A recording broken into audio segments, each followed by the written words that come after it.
non seulement la vérité, mais le Seigneur te conduit dans l'inspiration. C'est ce qu'il dit, hein. Il dit, voilà, souffre avec moi comme un bon soldat de Jésus-Christ. Il n'y a pas de soldat qui s'embarrasse des affaires de la vie, s'il veut plaire en celui qui l'a enrôlé. Et l'athlète n'est pas couronné s'il n'a pas combattu suivant les règles. Il faut que le laboureur travaille avant de recueillir le fruit. Comprends ce que je dis, car le Seigneur te donnera de l'intelligence en toutes choses. Donc, en toutes choses, tu seras toujours inspiré. C'est-à-dire, tu ne seras jamais comme ça à vide. Quand on te pose la question, l'Esprit Saint répond en toi. Tu as toujours la parole en toi. C'est-à-dire que c'est un don. Voilà pourquoi, lorsque tu parles des Écritures, tu donnes des Écritures à chaque fois, on se dit, mais attends, mais il a lu tout la Bible ou quoi? Non, tu n'as pas lu tout la Bible. C'est que lorsque tu parles, l'Esprit te donne les Écritures dans l'Esprit. Voilà, quand je vous parle, le Seigneur me donne l'écriture et je prends la référence, je vous donne et vous lisez, vous veillez que c'est vrai, ce qu'il dit là c'est écrit. Voilà comment ça se passe lorsqu'on a le don ministériel. On ne force pas ces choses. Donc, oui ma soeur, nous t'écoutons. Adresse et salutations de la part de Paul, serviteur de Dieu et apôtre de Jésus-Christ. J'ai été chargé d'amener ceux que Dieu a choisis à la foi. Essaye de t'éloigner un peu du micro, ça crache un peu. S'il te plaît. Adresse et salutations de la part de Paul, serviteur de Dieu et apôtre de Jésus-Christ.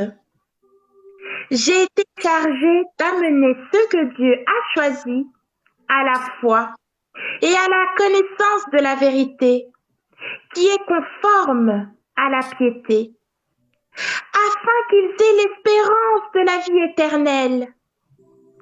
Le Dieu qui ne ment pas l'avait promise avant tous les temps, et au moment voulu, il a révélé sa parole par la prédication qui m'a été confiée sur ordre de Dieu, notre Sauveur. Alléluia. À titre, mon véritable enfant, dans la foi, qui nous est commune, que la grâce, la compassion et la paix te soient données de la part de Dieu, le Père, et du Seigneur Jésus-Christ, notre Sauveur. Mission de Tite.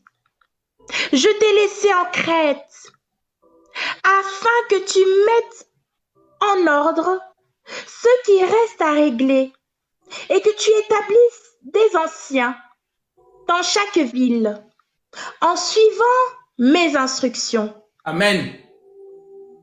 J'ai été laissé en Crète, afin que tu établisses les anciens dans chaque ville. Donc, une assemblée des saints est dirigée par qui? Un ancien. J'ai même une question. Plus de pasteurs, de docteurs, d'évangélistes, ça n'existe pas. Seul lot des 5 ministères était confié aux 12.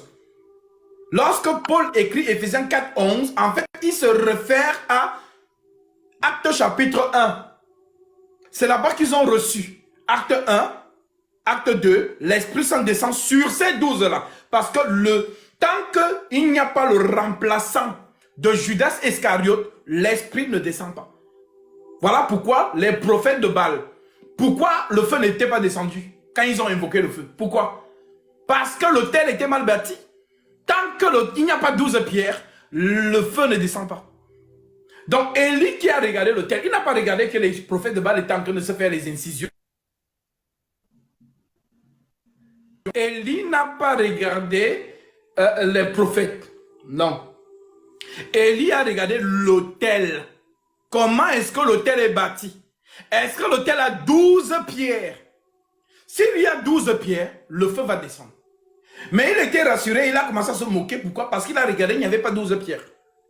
Donc pour que le feu descende, il faut 12 pierres. Voilà pourquoi Pierre, donc, ce jour-là, acte 1, il dit que de tous ceux qui nous ont suivis, qui nous soit pas un qui nous soit associé à cette œuvre. Parce que là, nous sommes 11. Pour qu'il descende, il faut 12. Alors, Matthias est ajouté. Et c'est comme ça que lorsque l'Esprit Saint descend sur combien? Ils sont combien dans la chambre haute? Vous pensez que les Écritures sont là au hasard? Non, ils sont 120. Donc 120, tu enlèves 0, il reste combien? 12. Parce que dans la spiritualité, nous ne comptons pas les zéros. Il reste 12. Voilà donc pourquoi l'Esprit descend. Et lorsqu'il descend, ces 12-là, en l'occurrence Pierre, qui Jésus avait prophétisé en disant que, voilà, Père mes brebis, ce Pierre va donc prendre l'autorité ce jour-là. Et c'est lui qui va faire la locution, le discours. Et lorsqu'il sera donc en train de parler, les hommes seront touchés. Donc Pierre parle sous l'onction de l'Esprit qui est descendu. Les hommes sont touchés et ils disent à Pierre, Pierre et aux autres apôtres, que ferons-nous? Repentez-vous. Et que chacun de vous soit baptisé au nom de Jésus-Christ pour le pardon de vos péchés et vous recevrez le don du Saint-Esprit. Donc, ce sont ces 12-là. Lorsque l'Esprit Saint descend, c'est parmi eux qu'il y a les apôtres. Ils sont déjà tous apôtres. Qu'il y a les docteurs, les pasteurs, les évangélistes, les prophètes. C'est le 12. Ça n'a rien à voir avec moi. Ça n'a rien à voir avec quiconque que ce soit en 2023. Nous donc, nous avons reçu de la recommandation de Jésus-Christ que les 12 la fassent de nous autres des disciples. Donc, parmi les disciples, il y a donc des disciples qui vont avoir aussi le don ministériel, donc la parole. Donc, à ce moment-là, qu'est-ce qui se passe? Timothée, qui est l'un de ses disciples, Paul va dans l'écrit. Voilà pourquoi les apôtres écrivent aux disciples. Vous avez vu que disciple écrit un apôtre? Ça n'existe pas. Jacques écrit, Pierre écrit, Jean écrit, Paul écrit, ce sont eux les apôtres. Maintenant, ce sont les apôtres qui écrivent aux disciples de perpétuer l'enseignement. Alors, notamment, Paul écrit donc ici à Timothée, je t'envoie en Crète pour que tu établisses des anciens dans chaque ville. Donc, l'assemblée des saints est conduite par un ancien. Voilà pourquoi il est dit de l'ancien qu'il doit être marié d'une seule femme. Si on exige que l'ancien soit marié d'une seule femme, c'est parce que le fidèle lambda peut avoir plusieurs. Oui, oui. Voilà pourquoi il y a la marque. En fait, c'est une condition. Si tu veux être ancien, une seule femme. Si tu as deux, tu es disqualifié pour être ancien. Voilà. Donc, Timothée, en Crète là-bas, établit les anciens. On dit que l'ancien doit être prompt à l'enseignement. Donc, l'ancien, lorsque les apôtres écrivent les lettres, dès qu'ils reçoivent la lettre, supposons que nous sommes ici à Yaoundé. Voilà, donc les apôtres depuis Jérusalem ont écrit une lettre. Alors, on reçoit la lettre, nous aussi à Yaoundé. Ah, l'ancien va donc sonner la trompette. C'est-à-dire, il va réunir les saints de Yaoundé. Ah, venez vraiment, on a reçu une lettre des apôtres. Lorsque il ouvre dans la lettre, il lit la lettre devant toute l'assemblée. Voilà, les apôtres disent ceci, vraiment, machin, alléluia, amen. Et il continue maintenant à exhorter selon cette lettre-là. Voilà comment ça se passait. Donc, il n'y avait pas ce que vous voyez aujourd'hui. Non, je suis pasteur. Pasteur, tu sais ce que veut dire pasteur? Pasteur, c'est celui qui veille sur les brebis. Pasteur, c'est celui qui protège les brebis. Toi, tu ronfles chez toi avec ta femme. Lorsque ton fidèle est dans une voiture, s'il y a l'accident, est-ce que tu vas le sauver là-bas? Non. C'est l'Esprit Saint, le pasteur. C'est lui qui est avec nous partout parce qu'il est omniscient. Il peut être avec la sœur Maëva aux États-Unis et il est en même temps avec le frère Gasby à Paris. Parce que cet esprit est omniscient. On dit l'esprit qui est en Jésus, Apocalypse chapitre 5, il avait 7 yeux et 7 esprits, qui sont les 7 esprits de Dieu envoyés par toute la terre. Donc il est partout au même moment. C'est lui qui veille sur chacun de nous. Ce n'est pas un homme. Donc ce sont les faux enseignements que les gens ont perpétués et qui ont régi ça dans le système luthérien. Dans le système papal, eux, ils se sont érigés comme étant le sacerdoce, des prêtres. Parce que quand on dit prêtre, le prêtre, c'est celui qui a le sacerdoce, comme Aaron. Voilà pourquoi lorsque les catholiques font la messe, ils sont habillés comme Aaron. Voilà. Maintenant, les luthériens, ils se sont dit non. On va choisir col pastoral. Bon, on va mettre les costumes. Voilà pourquoi vous les voyez aujourd'hui habillés en costume. Ce sont des totos spirituels. Ils n'ont rien compris des Écritures. Voilà. Moi, par exemple, j'ai le don ministériel. Je suis un disciple. Si je te dis que c'est quoi mon ministère, tu ne le sauras pas. Mais lorsque je parle, tu vas dire, mais ici, il décode comme un prophète. Parce qu'on dit ministère prophétique, c'est un langage.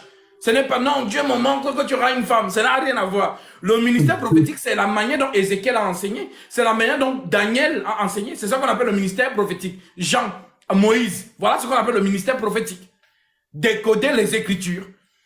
Voilà. Lorsqu'on parle du 666, c'est le prophète qui décode ça. Ça n'a rien à voir avec, non, Dieu me montre que tu auras une promotion dans ton travail. Je vois que non. Là, ce sont les totos spirituels. Il vous manque. Voilà pourquoi c'est important qu'on revienne sur toutes ces choses pour que les enfants de Dieu comprennent comment ils ont été égarés. C'est-à-dire dans une confusion totale qui tue depuis des générations. Non, donc, c'est vrai, Gatsby, vraiment. Ici, donc, l'évêque, donc ce qu'on appelle ancien évêque, c'est celui qui préside. Voilà pourquoi on exige beaucoup de l'évêque. On dit qu'il doit être... Je prends juste ça vite fait. 1 Timothée chapitre 3. Voilà. Oui, c'est ça. 1 Timothée chapitre 3. Verset 1. On dit, cette parole est certaine. Écoutez, hein, c'est en ce qui concerne l'évêque. Cette parole est certaine. Si quelqu'un aspire à la charge d'évêque, il désire une œuvre excellente. Il désire une œuvre excellente. Il faut donc que l'évêque soit irréprochable. Vous connaissez un homme irréprochable? Non. Voilà. Mari d'une seule femme. Sobre, modéré, réglé dans sa conduite. Hospitalier, propre à l'enseignement. Il faut qu'il ne soit ni adonné au vin, ni violent, mais indulgent, pacifique, désintéressé. Il faut qu'il dirige bien sa propre maison et qu'il tienne ses enfants dans la soumission et dans une parfaite honnêteté. Car si quelqu'un ne sait pas diriger sa propre maison, comment prendra-t-il soin de l'église de Dieu?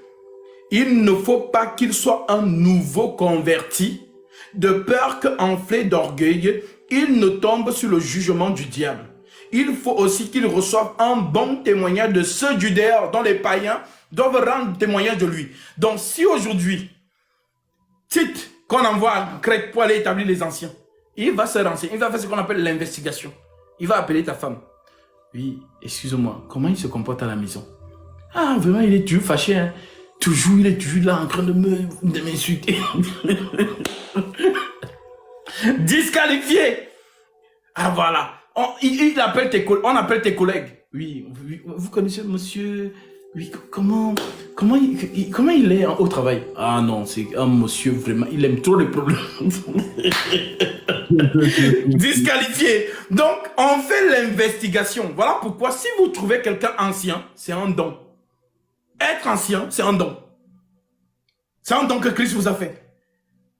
Donc, il est comme un papa, un vieillard, au milieu du village, qui est là pour, justement, voir comment les choses se passent. Et quand la charge devient forte, il a ce qu'on appelle les diacres, qui sont des petits anciens, et qui ont les mêmes conditions que l'ancien, le diacre. Donc, ce sont eux qui font la manutention pour l'ancien quand peut-être il est trop fatigué. Donc, ils supervisent juste. Voilà comment l'assemblée de ça est conduite. Tout simplement. Maintenant, les anciens de l'assemblée de Jérusalem ont imposé les mains sur des disciples à qui on a vu que non, ils sont vraiment... Écoutez, je prends ça, Acte chapitre 6. Acte chapitre 6, voilà, on dit ici, en ce temps-là, les disciples s'augmentaient. Les hellénistes murmuraient contre les Hébreux. Parce que dans une assemblée, il y a souvent des problèmes. Chacun amène son esprit. Donc, il faut gérer les esprits là. Ce n'est pas seulement le fait, non, on a enseigné, non. C'est la manutention, c'est la gérance. Il faut gérer les esprits parce que dans l'arche de Noé, il y a les lions, il y a les gorilles, il y a les crocodiles, il y a les agneaux. Voilà, donc il y a toujours les récalcitrants. Ouais, donc il faut gérer ces esprits-là. Voilà. Donc on dit donc que en ce temps-là, le nombre des disciples s'augmenta, les hellénistes murmuraient. Donc ils ont fait le Congo ça, ils ont médit. Voilà, les hellénistes murmuraient contre les Hébreux. Parce que leurs veuves étaient négligées dans les distributions qui se faisaient chaque jour. Donc ils regardaient que... Mais, ah là là, regarde, on a donné à celle-là 10 000. L'autre, on a donné seulement 600. Non, vraiment, ils sont hypocrites, ces gens-là. Donc, ils murmurent. Voilà. Donc, c'est ce qui se passait dans l'assemblée de Jérusalem. Maintenant, ici, on dit, Parce que la veuve était négligée dans la distribution qui se faisait chaque jour. Les 12 convoquèrent la multitude des disciples. Donc les 12 convoquèrent la multitude des disciples et dirent, il n'est pas convenable que nous laissions la parole de Dieu pour servir aux tables. C'est pourquoi, frères, choisissez parmi vous 7 hommes de qui l'on rende un bon témoignage, qui soient pleins d'Esprit Saint et de sagesse, et que nous chargerons à cet emploi. Et nous continuerons à nous appliquer à la prière et au ministère de la parole. Cette proposition plut à toute l'assemblée. Ils élurent Étienne, un disciple. Celui qu'on a tué là. Voilà. C'est un disciple ayant le don ministériel. Ils élurent Étienne, homme plein de foi et d'Esprit Saint. Philippe, celui qui arrive en Samarie, qui prêche et qui baptise les gens là. Voilà Philippe. Philippe, Prochor, Nicanor, Timon, Parmenas et Nicolas, prosélyte d'Antioche. Ils les présentèrent aux apôtres qui, après avoir prié, leur imposèrent les mains. Ah ouais. Voilà. Donc, ce dont eux qui sortaient, si vous avez remarqué, les apôtres étaient plus siégés à Jérusalem. Maintenant, les disciples, là, c'est eux qui sortaient. Étienne, Philippe, qui ont converti une masse, une foule de gens. Mais ils n'avaient pas le droit d'imposer les mains pour invoquer le Saint-Esprit sur les gens. Notamment Philippe, quand il arrive en Samarie, Actes chapitre 8, verset 9, on dit qu'il arrive en Samarie, il prêche la Samarie qui est réputée pour être une ville de sorciers, c'est-à-dire la magie qui règne en Samarie. Voilà pourquoi Jésus avait dit à ses apôtres de ne pas aller vers les Samaritains. Voilà, parce que c'est-à-dire ils vivaient une vie de débauche. Ils étaient dans l'astrologie, la magie, toutes ces choses-là. Maintenant, Philippe arrive là-bas, prêche la parole. Les Samaritains sont touchés et sont convertis. Alors, on dit qu'il les a tous baptisés d'eau. Mais l'Esprit Saint n'était descendu sur aucun d'eux. Philippe aurait pu leur imposer les mains pour invoquer l'Esprit sur eux, mais il n'a pas fait. Il envoie la nouvelle à Jérusalem. On envoie maintenant les apôtres, donc Pierre, le plus âgé, et Jean, le plus jeune des apôtres. Ceux-ci, arrivés en Samarie, imposèrent les mains sur eux et l'Esprit Saint est descendu. Parce qu'il n'y a que les 12, dont les apôtres, qui ont l'autorité d'invoquer le Saint-Esprit pour qu'il descende sur vous. Les disciples, non. Nous vous prêchons, nous vous baptisons. Et si le Christ veut, simultanément au baptême, il t'accorde l'Esprit Saint. Ou bien quand tu seras chez toi en train de prier, ou bien en m'écoutant, il fait descendre le Saint-Esprit sur toi. Mais moi, je n'ai pas le droit de t'imposer les mains pour invoquer l'Esprit Saint sur toi. Parce que je suis un disciple ayant le don ministériel. L'apôtre, c'est l'autorité. Car Christ a dit de eux, ceux à qui vous pardonnerez les péchés, ils leur seront pardonnés. Ceux à qui vous les retiendrez, ils leur seront retenus. Tout ce que vous lirez sur la terre sera lié dans les cieux. Et ce que vous délirez sur la terre sera délié dans les cieux. C'est l'autorité. Voilà pourquoi Pierre pouvait dire à Ananias, ça veut dire, tu vas tomber, tu vas mourir. Il meurt sur place. Ils sont morts sur place. Mais qui est Pierre? Il a dit, voici, ces gens-là vont aller t'enterrer. Il est tombé sur place, il est mort. Pourquoi? Parce qu'il est investi de l'autorité du Christ. Ah ouais. Voilà.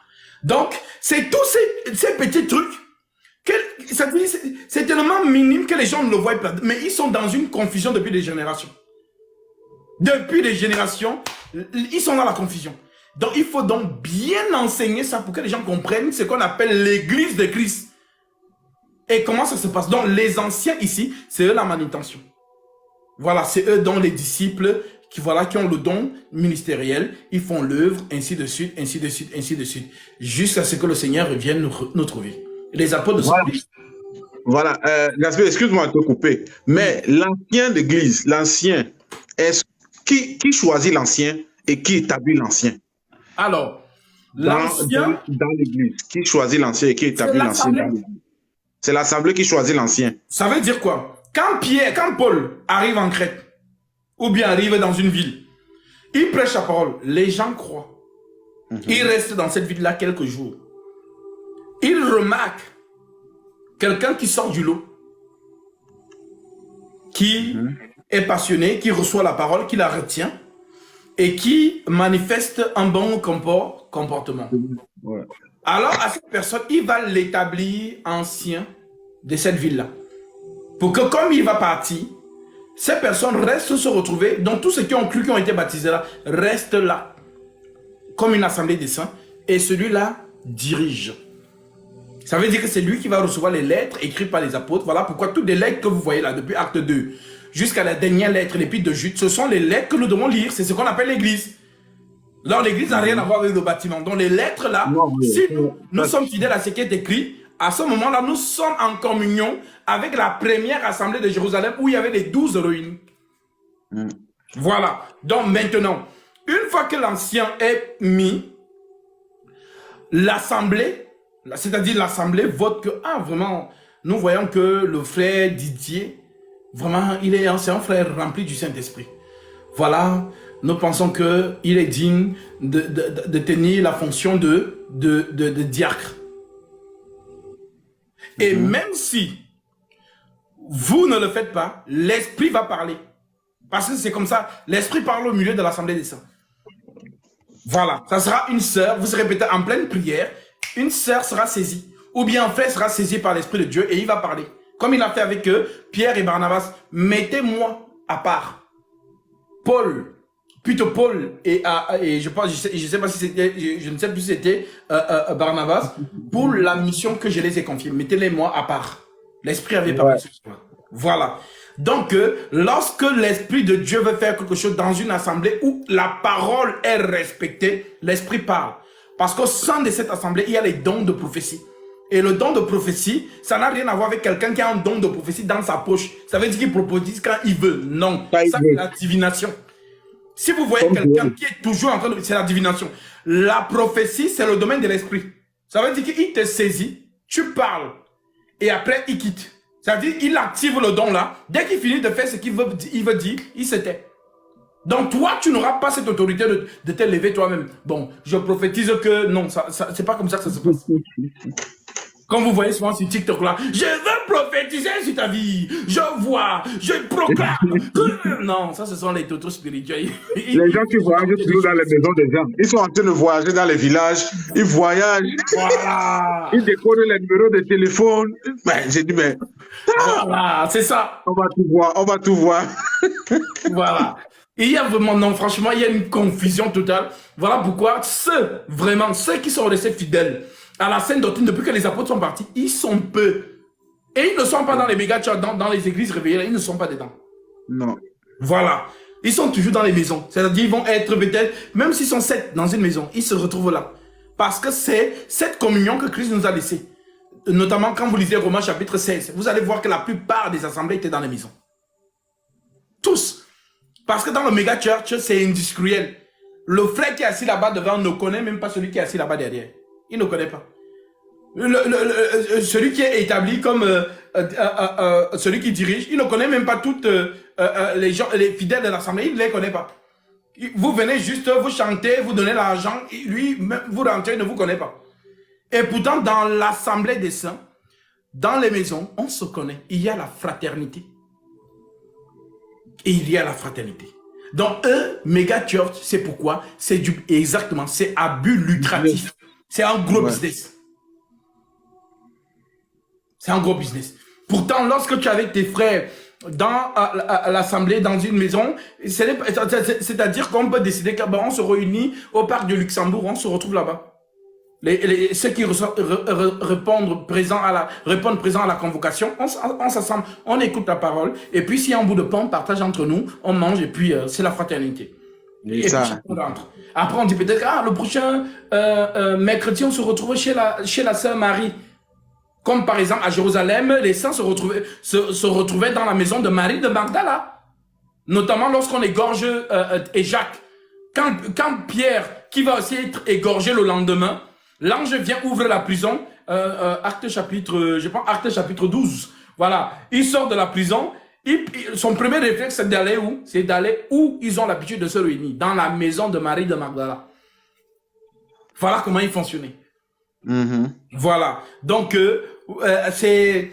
franchement, Satan, depuis que... Et c'était ça la peur de Paul même, notamment, quand il dit dans 2 Corinthiens chapitre 11, « Oh, si vous pouviez supporter de ma part un peu de volue, mais vous me supportez.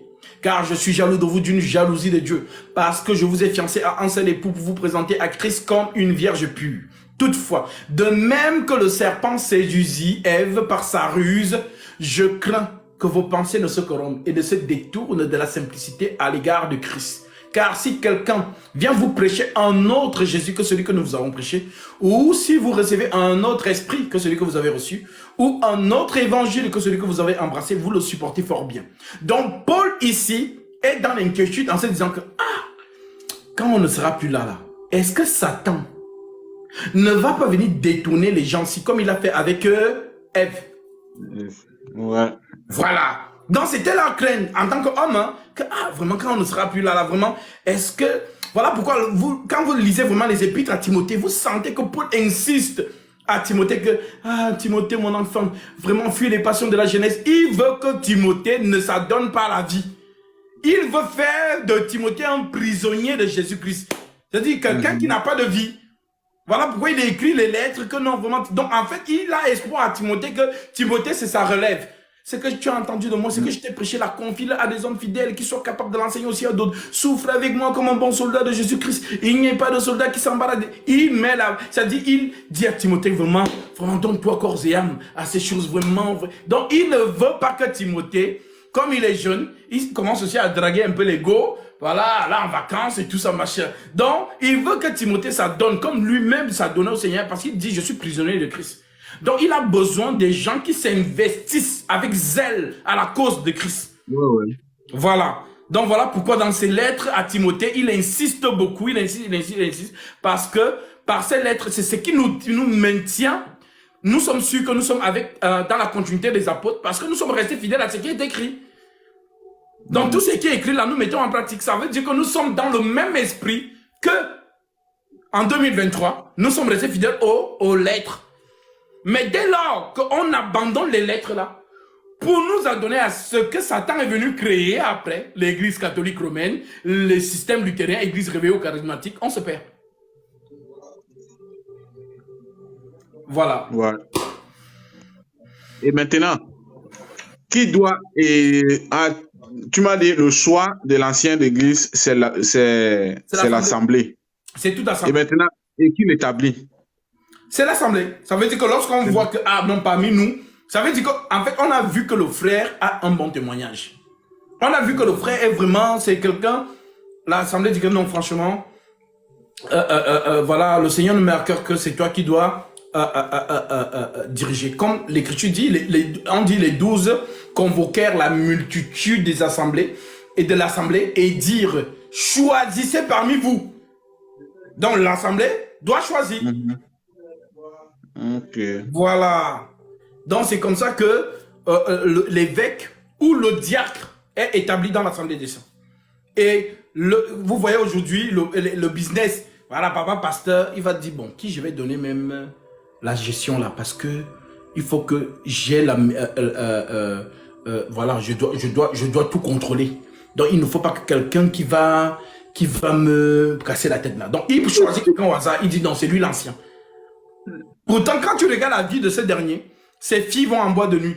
Ses filles sont sexy. C'est quelqu'un qui tape sa femme, qui gronde. Donc, ce ne sont même pas des anciens. Ah ouais.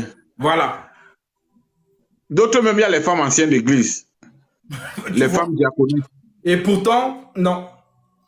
Le terme est... Ils vont prendre la référence de Phéobé. Mais quand tu lis en grec, le terme diakonos, nous sommes appelés diakonos. Nous tous. Donc, diaconos veut dire servant ou servante. Donc, nous tous, dans le terme grec, nous sommes des diakonos. Maintenant, quand Paul dit, voilà, je vous envoie Phéobé, qui est diaconesse à l'église de Sande, qui est servante à l'église de Sande. Donc, comme on nous appelait les servants et les servantes du Seigneur. Donc, les saints et les saintes du Seigneur. Voilà pourquoi, dans 1 Corinthiens chapitre 7, Paul dit que celle qui n'est pas mariée s'inquiète des choses du Seigneur, de manière de plaire au Seigneur. Ça veut dire quoi? S'inquiéter des choses du Seigneur, c'est quoi? C'est peut-être une sœur qui prie tous les jours, peut-être à 3 heures du matin, pour l'assemblée corps du Christ. Donc, c'est une servante du Seigneur. Parce que les gens pensent que non, comme moi je prêche, je suis plus servante du Seigneur que toi qui ne prêche pas, mais qui prie. Non! Chacun a la mesure du don qu'il a reçu du Seigneur.